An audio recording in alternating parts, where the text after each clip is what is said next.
हमने अपनी विचारधारा 70 साल में आज तक एक बार नहीं बदली है। अगर श्यामा प्रसाद मुखर्जी जी ने कहा था जहां हुए बलिदान मुखर्जी वो कश्मीर हमारा है, तो मोदी जी ने वो पूरा करके दिखाया कि जो कश्मीर हमारा है वो सारा का सारा है। और सर को टैकल करना चाहते हैं। सर ने जैसे कहा कि हम लोग 75 वर्षों में कभी स्टैंड को नहीं बदला, और उन्होंने शुरुआत ही की जम्मू कश्मीर से। मैंने बताना चाहता हूं कि सर आपने जम्मू कश्मीर में इससे भी शुरुआत की थी कि आपने पीडीपी के साथ सरकार बनाया था और फिर ये कहा था कि हम लोग स्टैंड नहीं बदलते। कहना चाहता हूं मैं नीली गमछी के साथ ये कहना चाह रहा हूं कि एक बार फिर नीली गमछी वाले ये दिखाएंगे, मिले मुलायम काशीराम, हवा में उड़ गए जय श्री राम। गजब बेइज्जती है। ये लोग जा रहे हैं, पक्ष बदल रहे हैं। अभी इनसे पूछता हूं, अभी वो कह रहे हैं सांस्कृतिक धरोहर के खोदने की बात होती है, आज कब्र खोदने की बात चल रही है। अब मैं कहता हूं आप शाहजहां की भी खोद दीजिए, अकबर भी खोद दीजिए। अगर उसको खोदने के बाद इन लोगों को अगर बैंक और रेलवे में नौकरी मिल जाती है तो खोल दीजिए, हम खोदेंगे, हम जेसीबी खोदेंगे। मेरा सवाल बीजेपी से है खासकर कि जब नीट की परीक्षा में चीटिंग आई तो तब के हमारे एजुकेशन मिनिस्टर ने इसको नकार दिया। फिर जब ये स्कैम पता चला तो उन्हें जब ये आश्वासन मिला कि हाँ चीटिंग हुई, तब उन्होंने संसद में खड़े होकर इस बात को बोला कि हाँ हमसे गलती हुई है। सर आपसे बहुत जुनून मुद्दा 4 दिन की बात है, प्रधानमंत्री के क्षेत्र बनारस की जो घटना है। आपको बिहार की बेटियां तो दिखती हैं, यूपी की भी बेटियों को देखिए। एक लड़की के साथ 23 लोगों ने बलात्कार किया, 8 दिन तक लगातार, उस पर कोई नहीं प्रश्न उठता, रूह कांप जाते हैं ऐसे प्रश्न देखिए। हाँ उन्होंने पूछा तो मैं बताना चाहता हूं। नमस्कार दोस्तों, स्वागत है आपका गोदी मीडिया शो में। दोस्तों आज तो मजा ही आ गया, क्योंकि आज आप देखने वाले हैं भाजपा के व्हाट्सएप यूनिवर्सिटी के प्रोफेसर और फर्जी गूगल बाबा सुधांशु त्रिवेदी की चप्पल तोड़ कुटाई। दोस्तों डिबेट हो रही थी आज तक पर, जिसमें आप देखेंगे कि कार्यक्रम में आई जनता ने सुधांशु त्रिवेदी से महंगाई, बेरोजगारी और भारत खोदो योजना पर सुधांशु त्रिवेदी को जमकर धोया है। दोस्तों डिबेट में ऑडियंस के बीच में भी मुकाबला होता है, जिसमें दोनों तरफ से खूब गर्मा गर्मी देखने को मिलती है। तो बने रहिए इस शानदार वीडियो में अंत तक। वीडियो पसंद आए तो वीडियो को लाइक और चैनल को सब्सक्राइब करना ना भूलें। पिक्चर चालू करो बे। किसी भी पार्टी के लिए 4 चीजों की जरूरत होती है। एक होती है विचारधारा, दूसरा होता है कार्यकर्ता, तीसरा होता है नेतृत्व, और चौथा है यदि सरकार में हो तो नीतियां।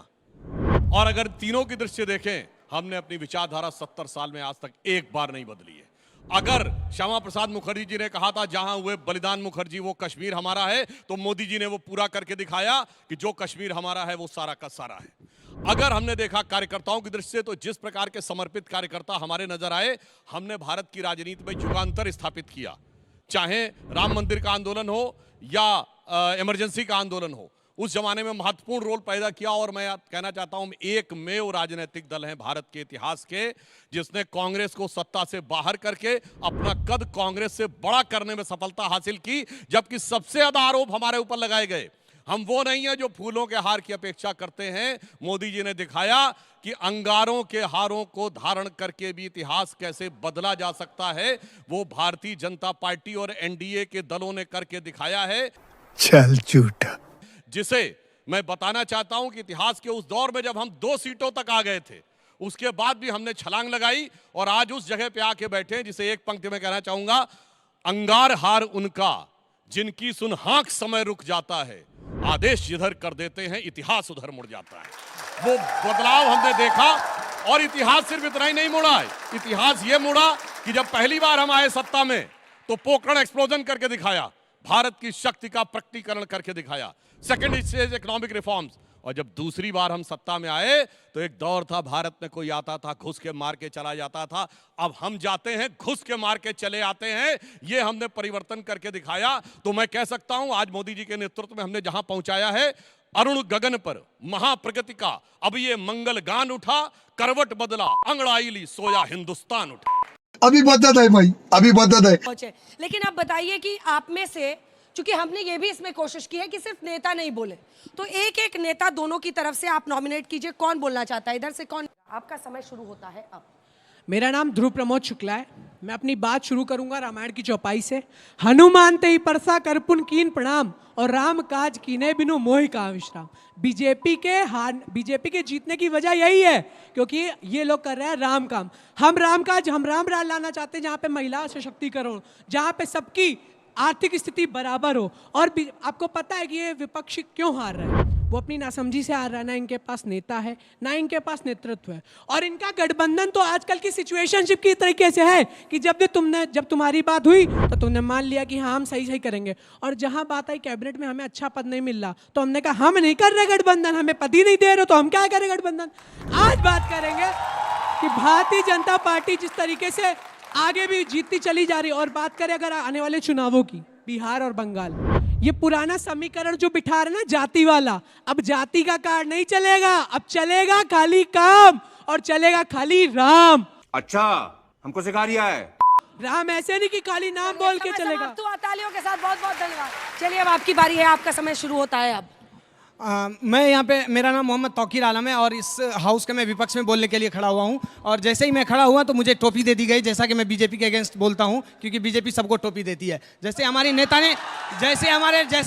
ने शुरू किया था कि राम के नाम से होते हैं, तो हम लोग बिल्कुल उसी आराध्य को मानते हुए ये शुरू करना चाहते हैं और सर को टैकल करना चाहते हैं। सर ने जैसे कहा कि हम लोग 75 वर्षों में कभी स्टैंड को नहीं बदला और उन्होंने शुरुआत ही की जम्मू कश्मीर से, तो मैं उन्हें बताना चाहता हूँ कि सर आपने जम्मू कश्मीर में इससे भी शुरुआत की थी कि आपने पीडीपी के साथ सरकार बनाया था और फिर ये कहा था कि हम लोग स्टैंड नहीं बदलते हैं।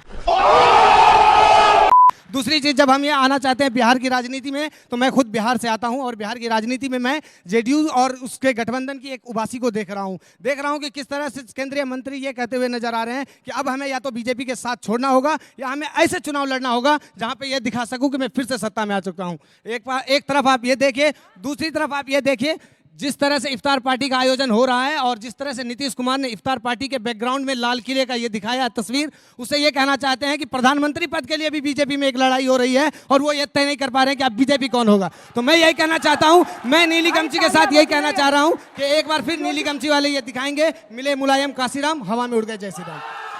और अब ताली के साथ स्वागत करते हैं आखिरी वक्ता दोनों पक्ष की तरफ से सत्य प्रकाश मिश्रा, जो कि पक्ष में बोलेंगे, और हमारे साथ में मृत्युंजय तिवारी जी। तालियों के साथ बहुत बहुत अभिनंदन। अब देखिए, बिहार में चुनाव है और यही दोनों पार्टियां दो दो हाथ करने वाली हैं, लेकिन यहाँ पर 2 मिनट में आपको क्या समझा पाती है? अभी तक किसी ने हाथ कोई उठा रहा है? बदलना है? पहली बार हो रहा है, ये पहली बार हो रहा है। माइक लेके जाने दीजिए सर प्लीज। ये ऐतिहासिक लम्हा है, ये ऐतिहासिक लम्हा है। 3 लोग, आपको तो मैंने देखा था प्रियंका जी के लिए ताली बजाते हुए, फिर भी दिल बदल गया।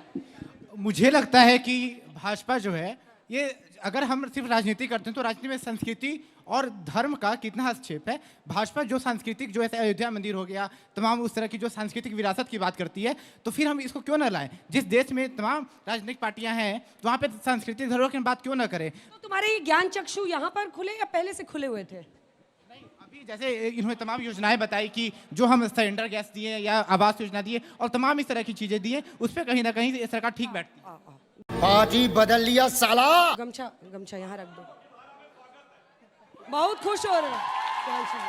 चलिए उधर चलिए, आप दोनों बताइए एक एक लाइन में। मैम, चाहे पार्टी कोई से भी हो, लेकिन उन्होंने काम किया है, बीजेपी पार्टी ने काम किया है। क्या किया है? राम मंदिर बनवाया है, इतना बड़ा काम किया है। जानबूझ के लिया था क्या नीला गमछा?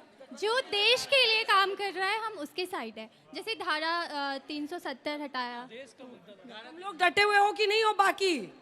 हाँ, तुमने मुझे शुरू में कहा था इम्पैक्ट ज्यादा होगा।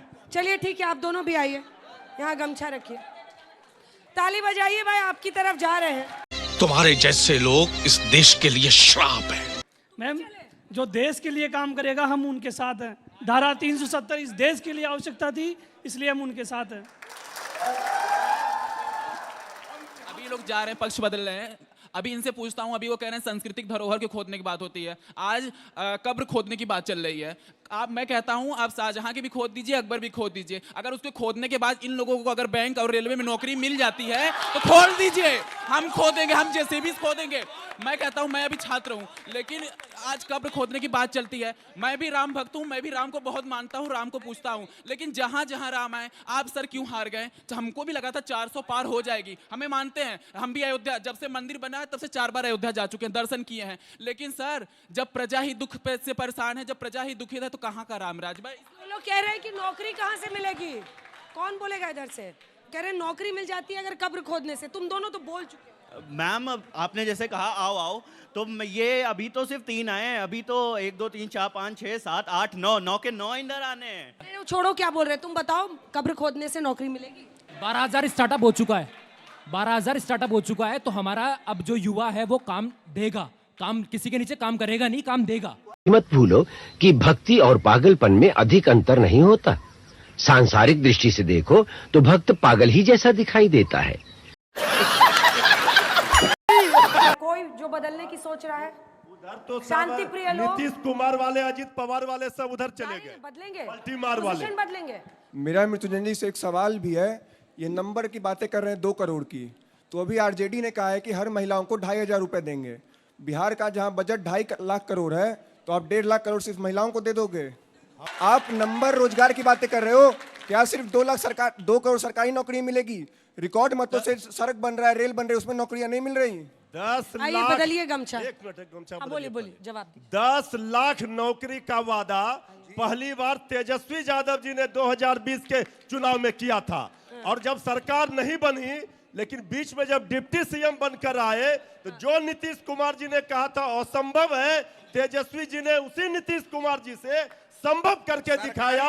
5 लाख नौकरियां बांटी, 3 लाख प्रक्रियाधीन करके आए। यह है तेजस्वी यादव जी का वादा। 2.5 लाख मान योजना, माई बहन मान योजना में तेजस्वी जी ने वादा डर से किया कांप रहा है, है, वो हम देंगे। ये डर से कांप रहा है। ये सीबीआई और ईडी से डर रहा है, इसलिए जा रहा है। अरे इसको क्या सीडी सीबीआई का डर? आपको दिल जीतना है, इसका प्यार से बोलिएगा।